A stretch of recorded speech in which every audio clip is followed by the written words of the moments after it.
Welcome to the Talk Down Syndrome podcast.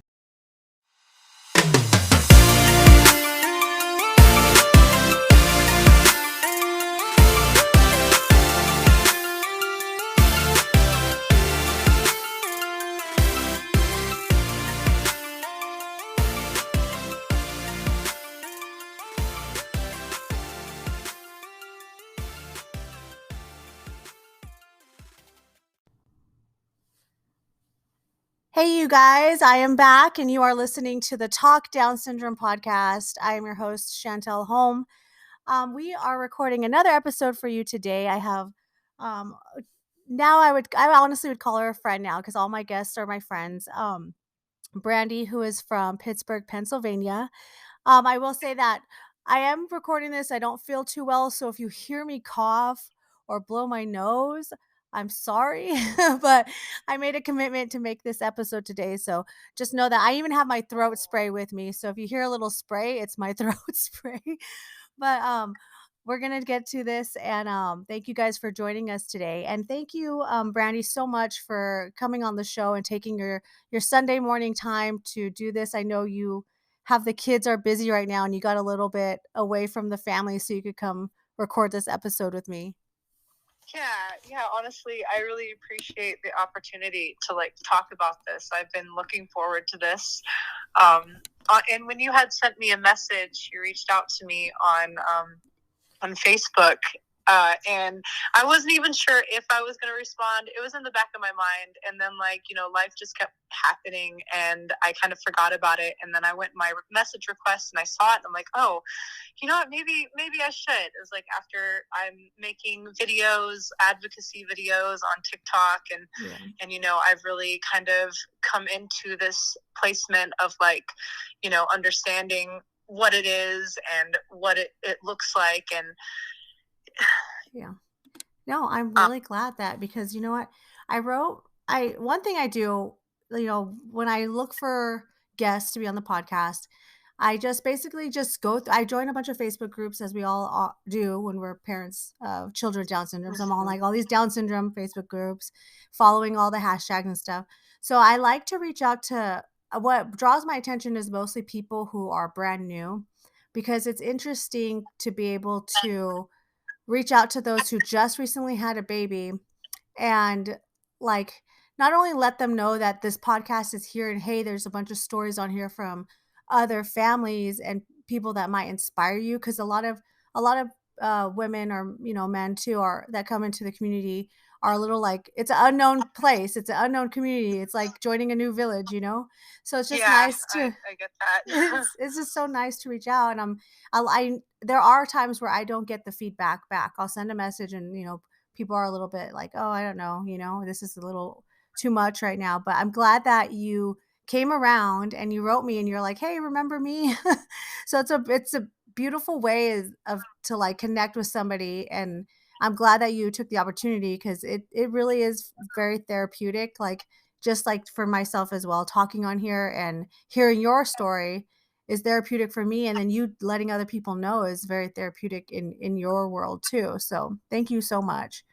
Yeah, I definitely agree with that. I did the same thing. I went and joined a bunch of Facebook groups. I started watching YouTube videos and following everybody, and it was honestly the most helpful thing that I experienced was literally watching people post their kids and, talk about it, because it's not normalized in everyday society. It's not in movies. We don't really see it in shows. And I think that there's actually something wrong with that. That's why it's so important to advocate, because it's like inclusion, exposure. And you would think, that you would want to protect your kids, and you do, but it's really actually you're protecting your kids by getting them out into the world and showing people that it's not something to be scared of. Because back in the day, they actually used to send them away. They would send them, they didn't really understand Down syndrome, and it was like a hidden thing. And they had these, I don't know if you know what I'm talking about. The institutions, right? Yeah, and they used to institutionalize them. Yes. Yeah. And they're just, amazing little human beings that are, you know, they're just humans and they're just a little bit different. And I think that we don't, you know, society doesn't really understand that. Yeah. And they just already have, I want to say this. It's almost like another form of racism, but it's not as well known about. Yeah. Like, people have discriminatory thoughts about it. Like, they don't even know that they do ableism. Mm-hmm. Yeah. You know, and I just think that when I went and saw videos and watched other parents and saw that they were going through the same process that I went through, I feel like I went through the process really quickly. Because I could, you know, they all talked about their experiences, and I'm noticing what I'm going through, and then I see their outcomes and how everybody says that they wish they never even cried tears. Like, why did I even cry? This is amazing. Yeah. You know. Yeah. Well. So first, let's introduce, like, you have your son Braden. He's 8 months. Mm-hmm. Yes. Give our listeners a little backstory about, like, go back 9 months ago or 10 months ago when you're pregnant. Did they tell you were going to have, or Braden was going to have Down syndrome, or did you find out after he was born? We found out after. Okay. So the crazy story of how Braden came into being, because it was just like this fated thing. Yeah. So basically, I had an IUD in. It was Paragard, I think, or I don't even remember. It was the copper one. And so I had IUD in, and I was having some problems, and I didn't even think pregnancy because IUD, and, you know, you just don't think. And so I was going in for gastrointestinal problems. And that was when I found out that my IUD had just, like, fallen out. They couldn't find it. I was worried, actually, because I did have the copper IUD, and I thought that maybe, you know, the metal shards can come out, and some people have to have surgeries. And so I was just really worried. I didn't know what was wrong with me. And it honestly, like, we kind of discovered it a little too late. There was a lot going on. And I was feeling sick for a little bit, but we were moving. Mm-hmm. We were moving to a whole nother place. My mom was dying. It was Christmas. We had like birthdays coming up. Yeah. And so it's just like all of this was going on. And so I ended up finding out, like, I got to the doctors, and I was like 14 weeks pregnant already.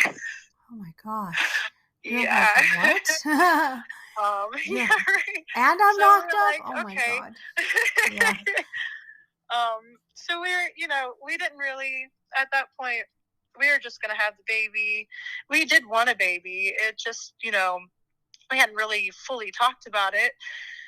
And so that was happening whether we wanted it to or not. And we did want it. So it was a hard pregnancy, though. I do have to say, like, I am going to be 35, and I feel the age and all of that. Like, I had really bad varicose veins, and it was really hard for me to move around and stuff. And I have my 4-year-old who's also autistic, and she was doing a lot of repeating and scripted talk, and I didn't know at the time that she was autistic, and that was actually difficult. I don't know if anybody has experienced somebody just repeating the same thing over and over and over and over again when you're like hormonal. When you're hormonal, you're all like, oh my God. Yeah. And so that was kind of how we found out that she was autistic. Yeah. But it's really interesting, though, and this is something that I kind of wanted to say, because, like, the interesting part about the whole, like, him being fated into being, you know, like, he was just going to be born, you know, IUD fell out. There's no way of knowing. I was 14 weeks pregnant. So he is born in the year of the water tiger, right?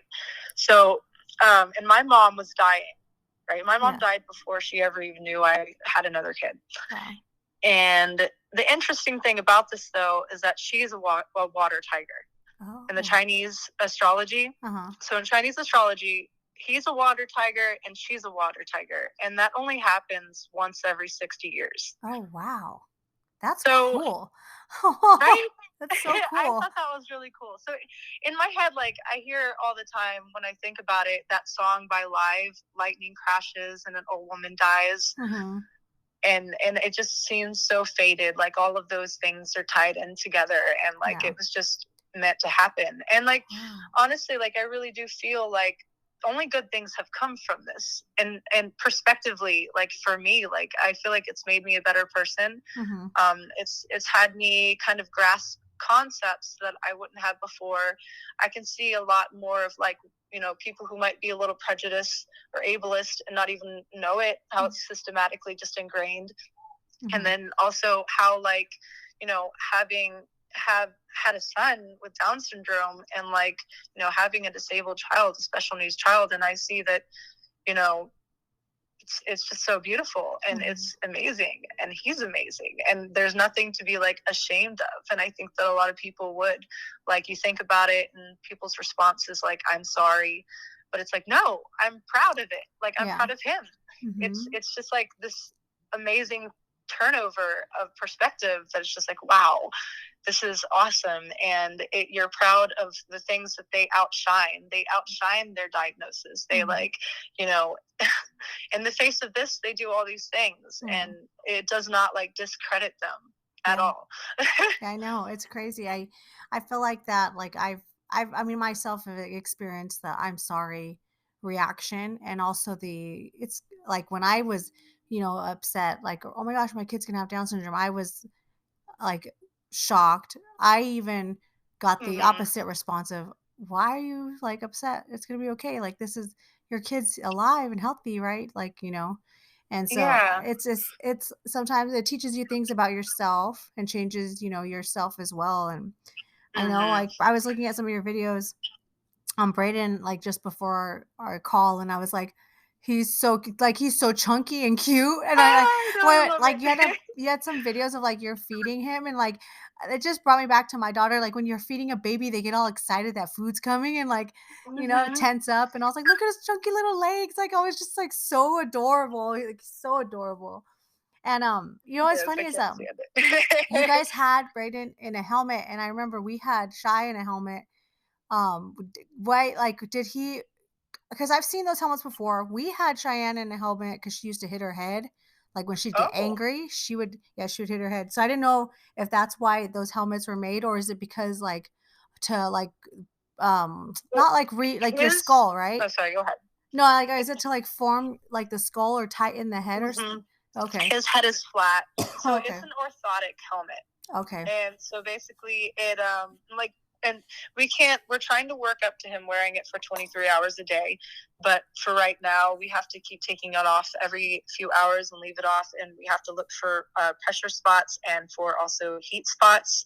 And basically he can't just like wear it all day just off the bat. And honestly, he's still kind of like a little bit resistant to it. It seems like he's not resistant, but he keeps getting red spots. We're on day 3 right now. So this was very new. Okay. And he just keeps getting like the red spots, and they said that we were really only supposed to do it for 2 days, but we are still taking it off on the 3rd day. And I don't know, he's going to go back in, and they're going to reshape it. We do that every 2 weeks. So, I mean, it's not going to be the same shape throughout the entire time, and he's going to grow with it.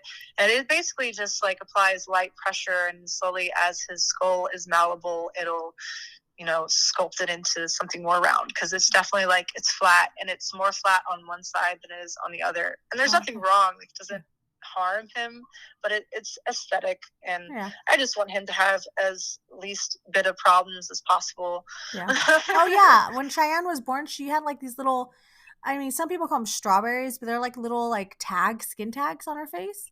And I went into a because I mean, you have a kid, right? And they have Down syndrome, and you're like, okay, even if your kid did not have Down syndrome and like had an issue with like their toenails or something, you're like gonna try to like fix anything that you can now.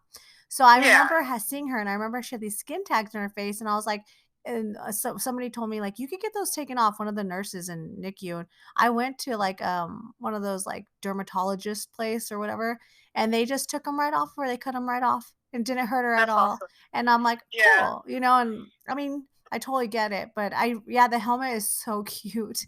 I know, I love that. And then like I've seen like babies have like glasses too. Some of them have like and I'm just like, adorable. This is adorable. How can you like not like this? How can you like think that this is bad? It's so cute. Like, But I know. Oh, that just like, oh, okay. So that just makes me think of the negative comments. I know. I was gonna ask you because you did bring that up. Like, I know you have started. After Brayden was born, you started to like post videos, and you said you're really good like on posting on TikTok, and like you're just basically trying to bring awareness. What have you received any backlash, or what has that been like for you, being an advocate, and for not only just for Down syndrome, you're also advocating for autism too. Yeah, I mean, honestly, it's a little bit harder for me to advocate for autism. It's a little bit more of a difficult diagnosis, and we just got it, and I'm still kind of learning a little bit. His is a little bit easier, and I honestly feel like, I mean, it's kind of like a ableist thing. Like, people have discriminations against people with medical needs in general, but yeah, I have gotten some negative comments. There was one on Christmas morning, saying that he wasn't a miracle. He was never supposed to be born. Wow. And like literally on Christmas morning, I'm like, okay, wow, I wake up to this. And honestly, it doesn't really hurt me as much as like gives me more fuel.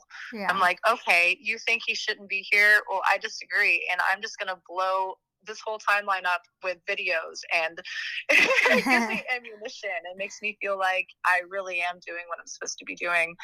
And, me, honestly, on TikTok, there's a lot of people who do the same thing as I do, and especially like for any kind of medical parents, special needs families, but like a lot of Down syndrome parents do what I'm doing, and I've made friends with them, which I love. The special needs community is something amazing. Like, it's just this club that you never knew you were about to be in. Yeah, exactly. But now you're in this club, and everybody's got your back. Yeah, but exactly.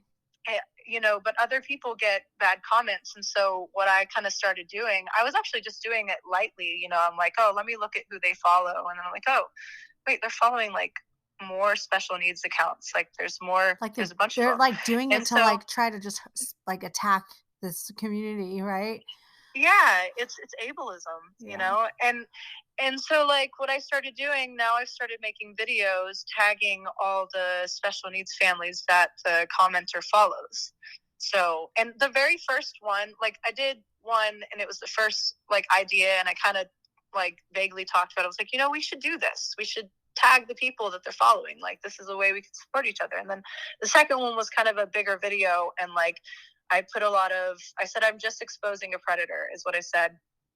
Because they made a really bad comment on somebody's page about, she had CP, cerebral palsy, I think it is. Yeah. And the child is, I don't know how to, she can't like talk, she's nonverbal, she can't really move around by herself and stuff. And the comment was the worst comment I've ever seen in my life.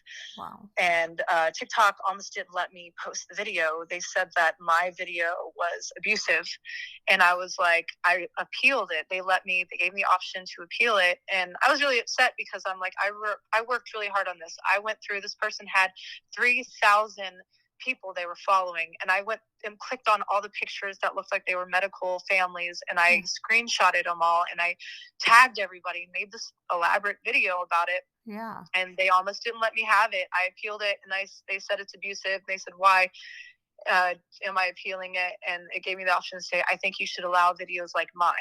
And so I said that, and then it was like a few hours later, and then they let me have it. I was like, I had a little party dance. Oh my God, yes, they let me have it. And I felt so happy, because also the girl that just, that I did the video about, that the comment was made to, she's been getting a lot of negative comments. She gets a lot more because her baby has cerebral palsy. Yeah. And, it's like she was feeling frustrated. Like, she was making videos feeling kind of like, I don't even know if I should be on this app anymore. Like, it's just so many people are bullying, and so many people are saying really bad things to her. And I just wanted to be supportive. I wanted to be somebody on the app that was like, no, fuck them. You got support. Like, this is not right. And there's people that are putting the fire to the other flame, Yeah. I mean, like, it's crazy because like, because I've experienced where somebody will get on your nerves on social media.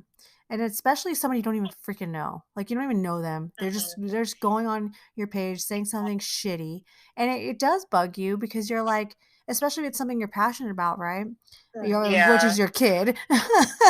Which is Yeah. your damn kid. And you're like, fuck that. I'm not gonna go and have this person that I don't even know. I'm gonna fight back and say this and that. And then Mhm. it does get like, like that girl said, like, should I even have this? Like if it's tearing me down as a person, is this even worth my time? But then when you start to think about when you get that kind of mentality, you're almost letting them win. If that makes any sense. Like they're bullying you and taking you off of, the internet. You know what I mean? Yeah. Like and you Yeah. I and mean, but that's also why I think it's so important for us to like support each other and to make sure that like, other special needs families and parents feel supported. If I can do something that's going to make somebody happy, that's going to like kind of, be a little healing, a little like salve to whatever that person said, then I want to do that. yeah.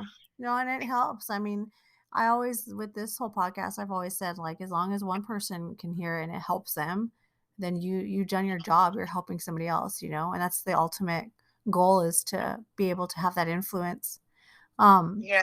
so what have you learned? Like, Braden's born, and I know you're growing and you're becoming an advocate. And what have you learned in your experience? Like, finding out at the same time your first child has autism, and then now you're like Braden has Down syndrome. Like, how has that changed you as an individual, and not only just you because you have a spouse, or how has that changed your family dynamic? Well, things are a little hectic.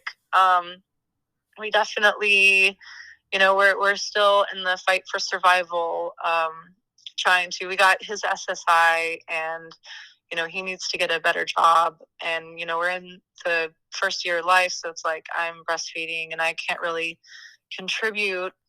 But I mean, as far as I don't even know how to it's changed in a lot of ways. I have to look back and heal myself and figure out, when I'm overstimulated and how to cope with those things. Because honestly, I want to pursue, I think that I might be a little bit autistic. I think I am clinically diagnosed ADHD, Mhm. and I think that I actually am autistic. And I've been looking up different kinds, which there's actually pathological demand avoidance. Mhm. I think that my daughter is PDA autistic. She is, which she's also external representing. Mhm. And for me, I think I'm internal, which is like a nervous system disorder. Mhm. But I do get overstimulated, and it's been a struggle to, I have to work harder on regulating myself. And I have to work harder on regulating myself a lot more than like, regular neurotypical parents do, Mhm. and neurotypical parents with neurotypical children.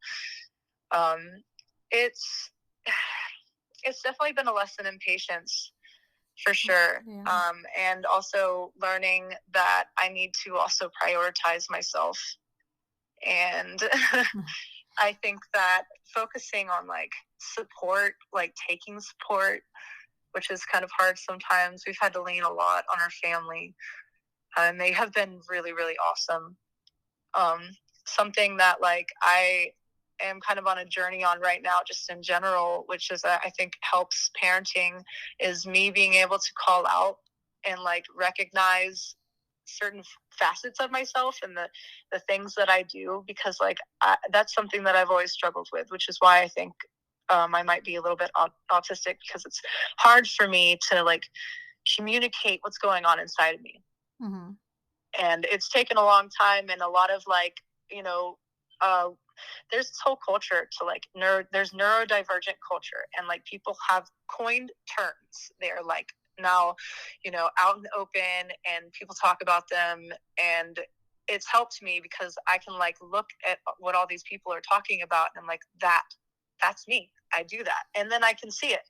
And for some reason, like I don't know why I can't call it out until it's like really been highlighted. Yeah. And I don't even know. Yeah, But you're finding like I think what you're saying is like you're finding like the reason why. You're finding the answer. Like, I feel this way, or I'm thinking this way. Why? And then when you see, like, you're reading about it, or you're learning about it, you're like, oh, that's why. And it gives you like a sense of peace that, like, oh, there's actual real reason why maybe something in my mind is clicking this way.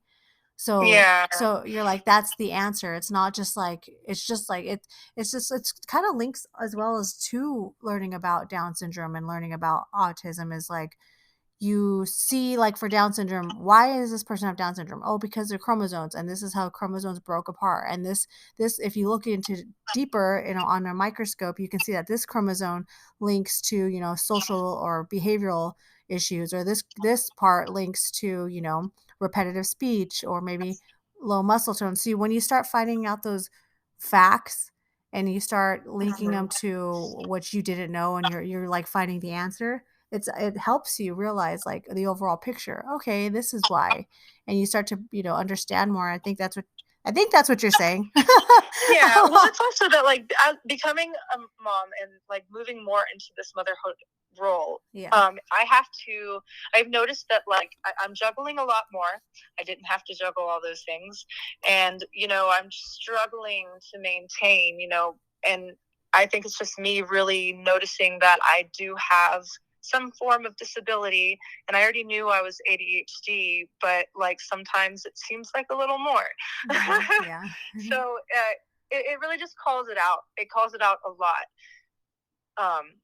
And so, yeah, I honestly, I already put in something to get re-diagnosed. I was kind of waiting for a call back, but those things just kind of never really happen the way you want them to. Yeah.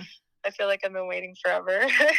I'll probably come at, like, the most inconvenient time, when you're, like, trying to breastfeed and, like, your daughter's throwing a tantrum, or, like, you have laundry or something, or you're driving. Yeah, and that's the whole thing, though. It's like, that's what's really called it to attention, though. It's like, I really have to juggle all these things, and now I'm finding it more and more, like, I'm struggling with a lot of stuff, and I have a fish, and we have guinea pigs, and it's just like, yeah, the laundry, the dishes, the fruit flies, the toys on the floor, her room that's, like, never clean, and there's, like, 1,000 toys. It takes me probably, like, 2 or 3 hours to clean her room, so it's not like a quick tidy up. Like, nothing is like a quick tidy up. No, I feel you on that. I mean, I remember I heard somebody say, it's okay that your house looks like that your kids live there. It's okay. and it's helped me, because sometimes, I'm a clean freak as well. I'm like, I have to have the house has to be in order. Otherwise, if it's not, I get stressed out. And then I get like, why am I getting stressed out? The kids' toys are all over the living room. And I'm like, I have to remind myself, it's okay for the house to look like your kids live there. Like, it's okay. Sometimes, I mean, like, I get stressed out because I'm, like, tripping over stuff. I'm like, why is this here? Why am I stepping on this? Oh my God, I can't move.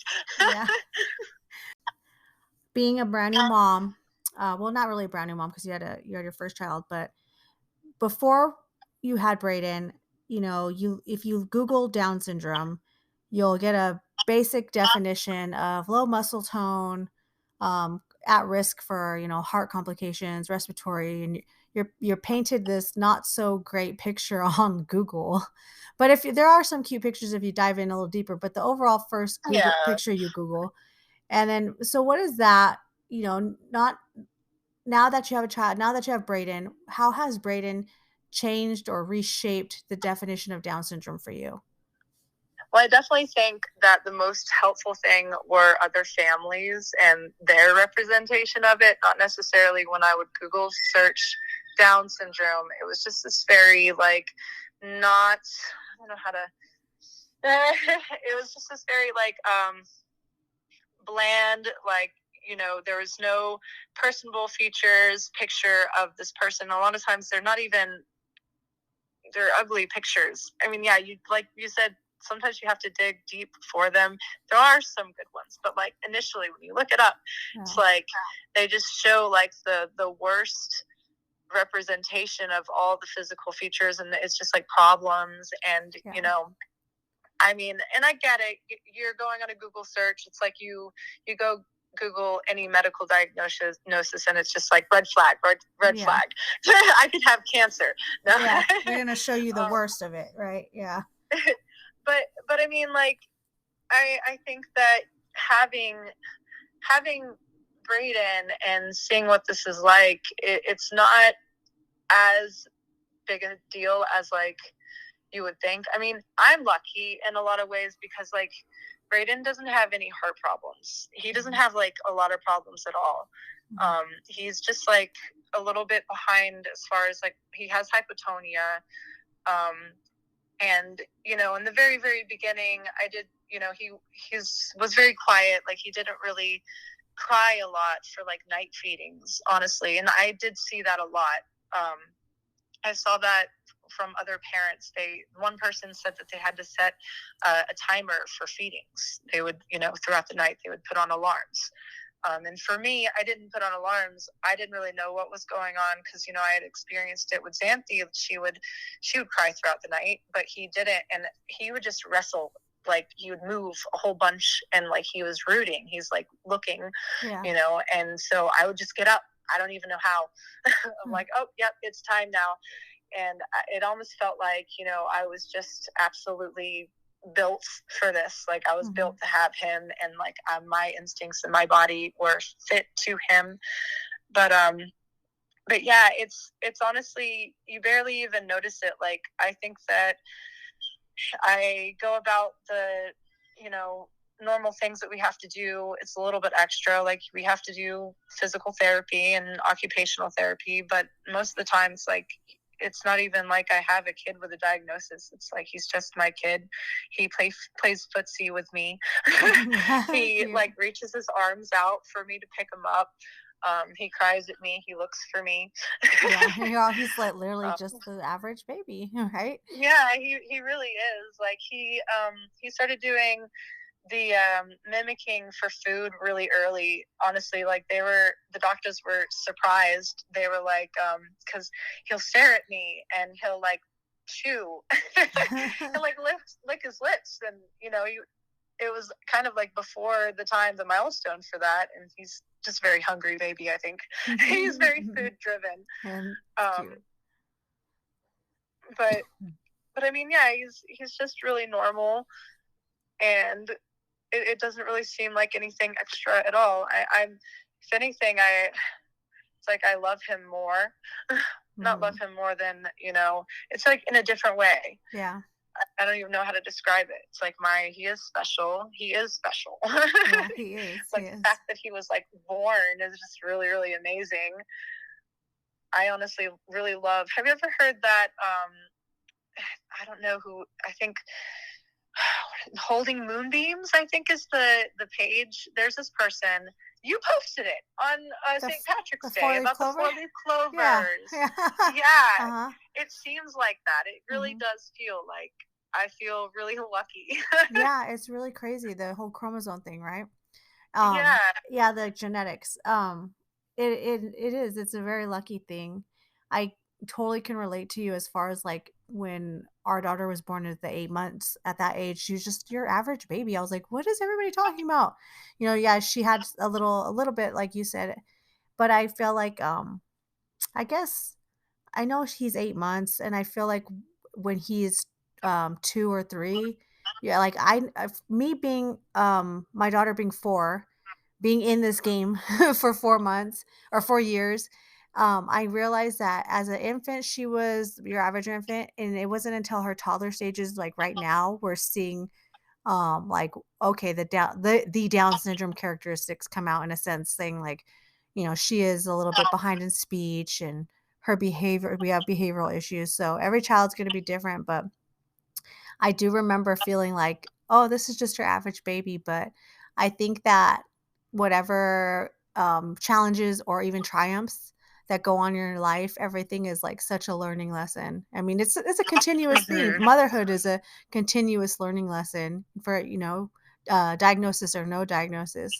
But yeah, I do want to say that, like, as far as like the behavioral problems and the delays, like, I mean, honestly, I'm already experiencing that anyways, because I mean, Xanthi is autistic. She is high functioning, but she, you know, was delayed in speech, and she wouldn't introduce herself for a really long time. She wasn't Xanthi.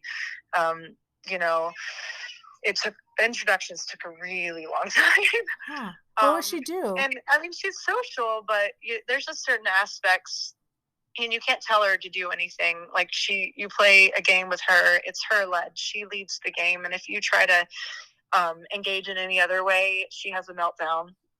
So school is, you know, she's about to start regular school, and that's going to be interesting. But yeah, I do feel like I kind of never had a neurotypical child. I'm not neurotypical.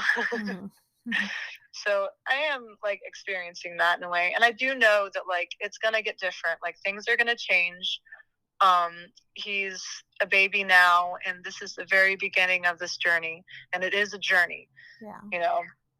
And in some way, I feel like I was like gifted this journey. This was meant to happen. And I feel like, you know, everything I'm doing was meant to happen. And I think that I honestly had this idea, and I think it's in the Eastern, like Hindus and all that.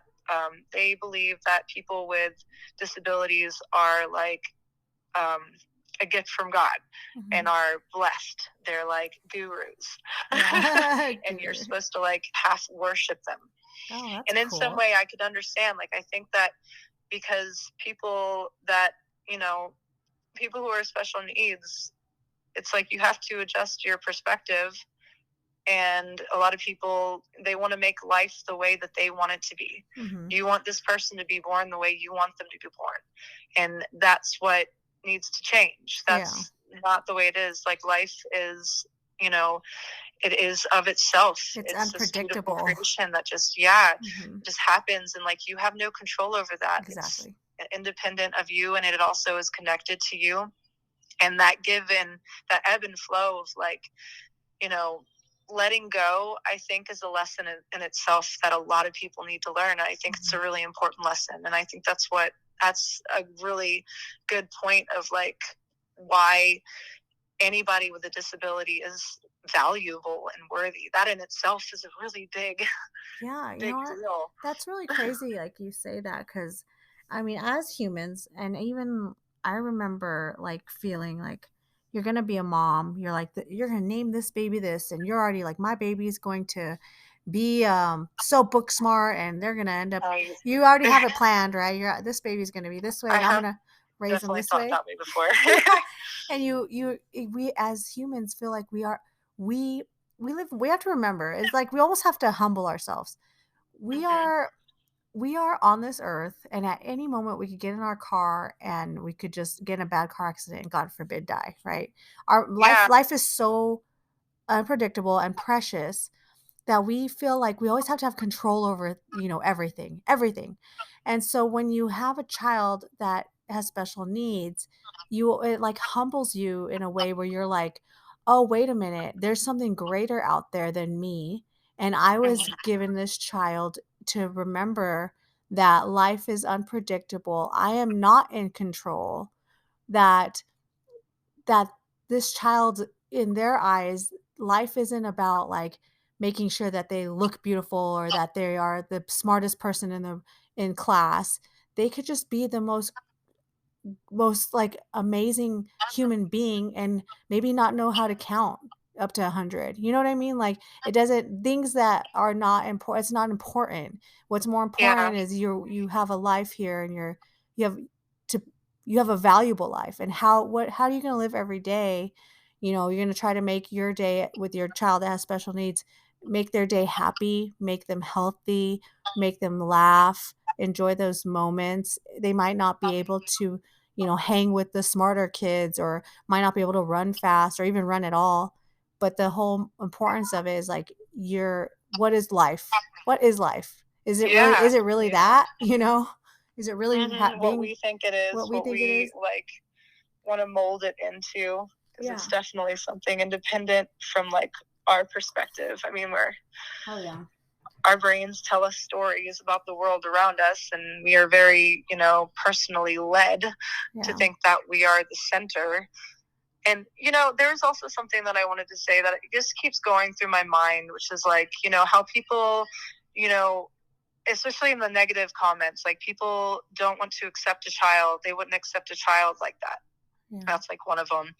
And I just think like somebody who, okay, so you have a baby, you know, and there are ways to test for Down syndrome, but they're not always accurate. Yeah. And so it can go under the radar. Yeah. So let's say one of those people like have a baby and the baby has Down syndrome and they did all the tests and they just couldn't tell and it still came out and he has Down syndrome.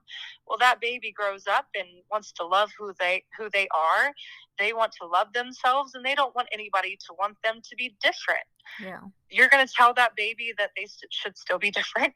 Yeah. Like, really? You know, it's just crazy. And that's where I think that people's minds get changed. They realize that, like, you know, it's not something to feel sorry for. You don't want your kid to feel sorry that they are who they are. Mm-hmm. No good parent wants their kid to feel sorry for who they are. And then you realize that, wow, you shouldn't feel sorry for this. This isn't something to feel sorry for. And that's, I think when, like, for me, it pivoted me to the other spectrum. I am so freaking proud of him. Yeah. Like, oh my God, everybody look at this. Everybody should. And it should just be so widespread and normalized. Mm-hmm. Like, we shouldn't have it so blanketed like it is. I mean, it's gotten better. It's gotten so much better. But I think that it takes voices like mothers' voices, parents' voices, all of us, your podcast, to like make it more normalized. We have to keep fighting for that. Yeah. And I feel like I do kind of feel like I always say, like, I love advocating. I love doing the podcast. I love us doing our buddy walks. But if you think about it, I kind of wish we didn't have to. I wish I didn't have to have the podcast. I wish I didn't have to advocate. I wish it was just a natural thing, just as if somebody was born with brown hair and brown eyes or blue eyes and blonde hair. Like, I just wish that it was just, I didn't have to do it. Like, and not out of laziness or anything. It's just, I wish the world was in a way where we don't need to do these advocacy videos on social media. We don't, it's not necessary. And I hope that, you know, maybe even in a decade, I feel like a decade's too soon. It might take a few, but I feel like I wish that the world became a place where you don't really have to feel the need to do that.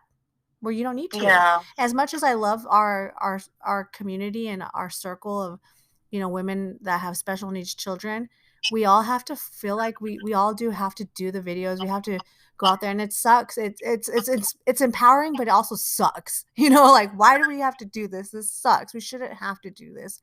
Our kids should just be looked at going down Target or fucking Walmart and just be like, hey, what's up? And not even like have to like have that deeper stare. I was just in Walmart yesterday with my baby Cheyenne, and she says hi to everybody.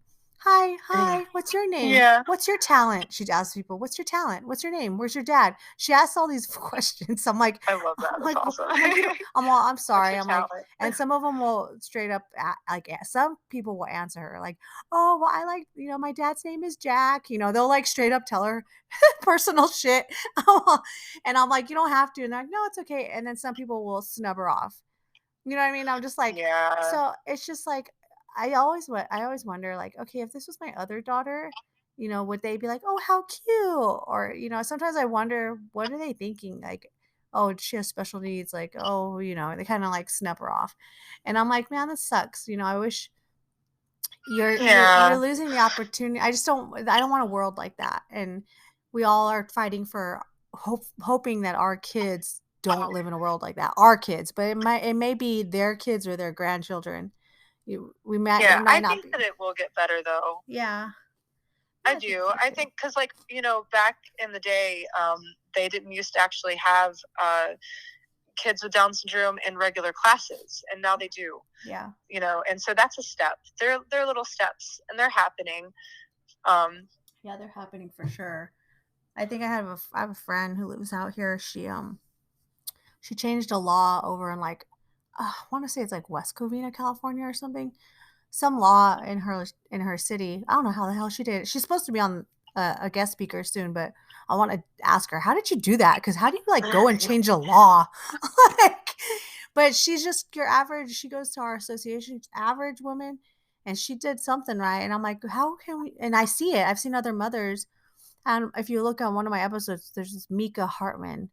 She changed a law in her state. I want to say it was Wisconsin, but it's just it's amazing. And these, if we're all kind of just doing a little bit of our part here, eventually, right? It's gonna happen eventually. But I mean, I'm so glad that you were able to, that you're doing your due diligence and doing your social media and fighting back at those people who are saying shitty things and not being, being hateful, and you're not like just ignoring it. You're like doing something about it, Yeah. I mean, definitely. I think that people seeing that people are being bullied about it, that there's awareness that needs to be raised. I think that it also gets other people kind of on that team. And even if you don't have a child with Down syndrome, or, you don't have a special needs child, it's good to have more people on that team and advocating for it. You don't have to have a loved one or family member with Down syndrome to like have a dog in the fight. Yeah. And like there are power in numbers, and there's support, and there is, things can change. I have to say that any advocating is good advocating. I recently encountered like somebody that didn't agree with the way that I was advocating for Down syndrome. And and I do have a child with Down syndrome, but basically I was being the voice for my daughter instead of letting her speak on her own. But she's 4 years old. So I'm like, how is this going to happen? Is she going to come do the podcast? Like, she's 4. She's going to be like, what's your talent? Okay. What's your talent? And what's your dad's name? Like, so I was just like, wait a minute, that is so stupid. I'm like, any advocating is good advocating. If somebody, my neighbor next to me, doesn't even know anybody with Down syndrome, but yet they want to put a sticker on their car, a blue and yellow, ribbon, then do it. Like, that's any advocating is good advocating. There's no like Bible for advocating. There's no like dictionary for it. I think that people are gonna if they're gonna find something, like they want to make a negative comment, they're gonna find something. And like what you're doing is amazing. I don't see how anybody could have any problem with it at all, unless they just had a bad day. I don't know. They are ableist. Yeah, I know, straight up. But like ableism is the new racism. Yeah, you know what? In my book, it's crazy, and I'm so glad that you're shining a light on that. And I'm glad that we could talk about the topic, because it should be talked about, and but I mean, I thank you so much for, having the courage to write me back and be like, hey, I'm ready now. I really love that you said I'm ready now.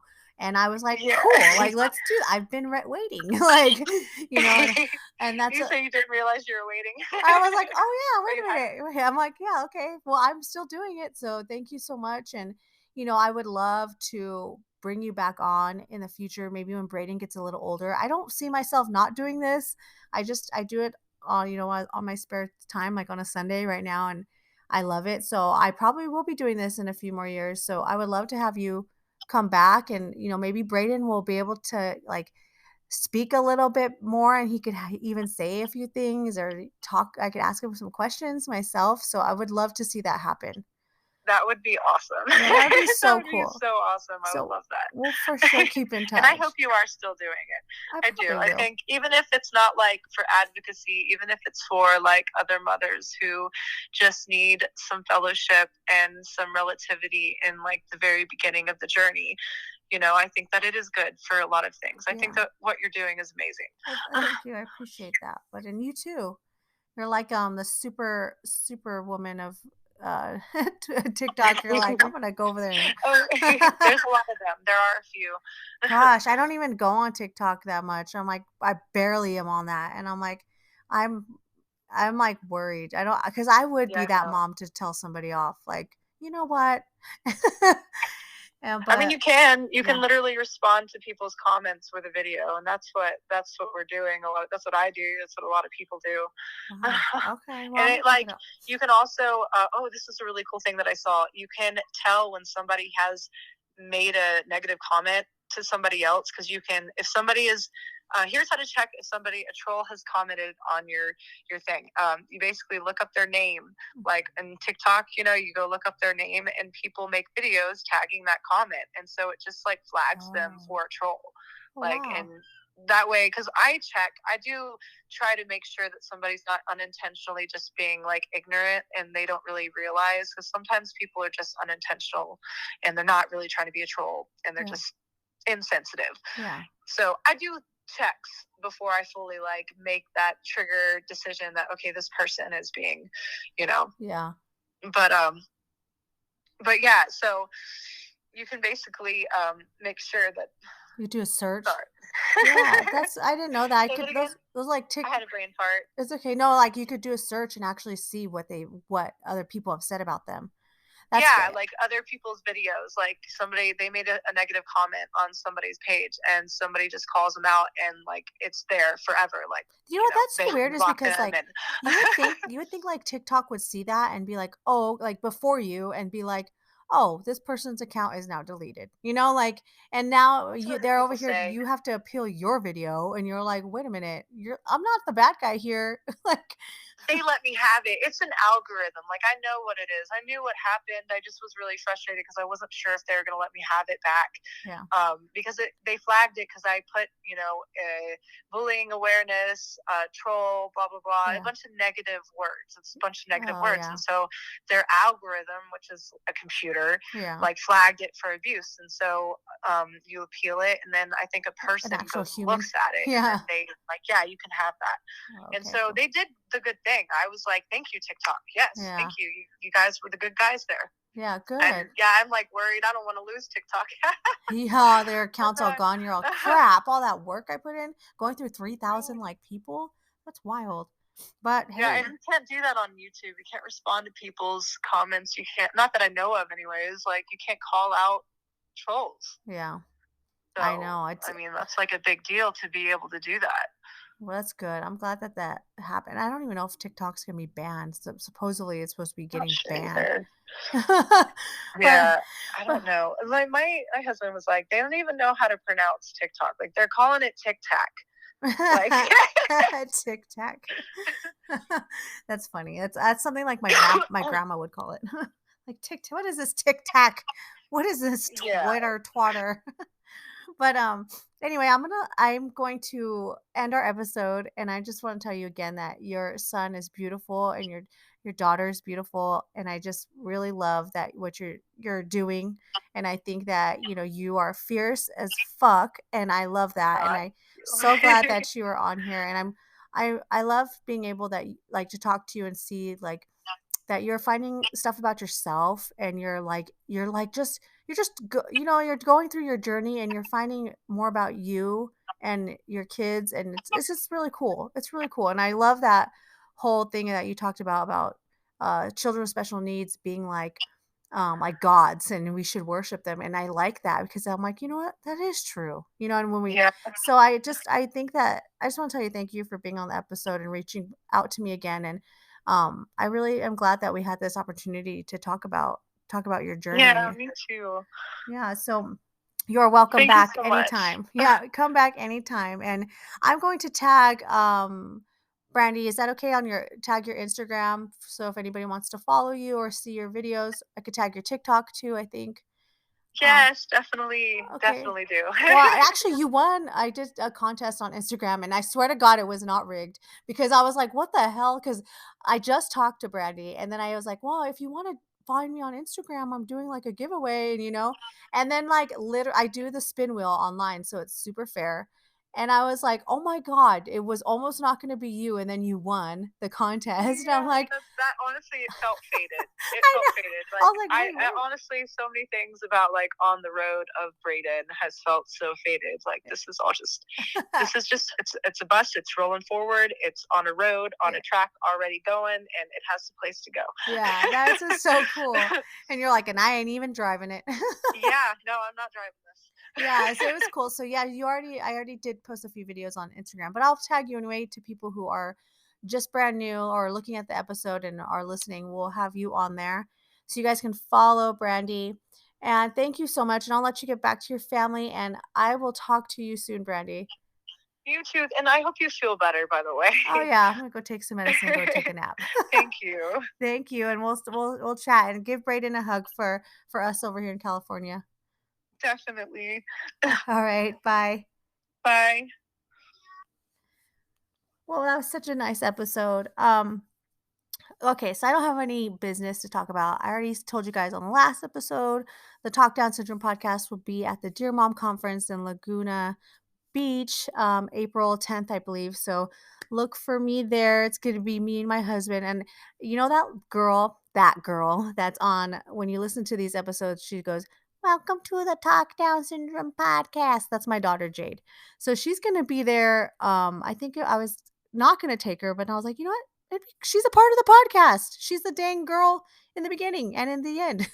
So I was like, my daughter Jade will be there. And I think let me tell you, if you have kids, I worried when I had Cheyenne, how is my other kids going to take having a child or a sister or sibling with Down syndrome? I was so worried about it.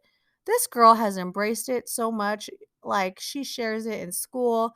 So I love the fact that I am able to show her this at a young age and take her to this conference where she's going to meet and see even girls that are her age that have Down syndrome and talk to them and befriend them.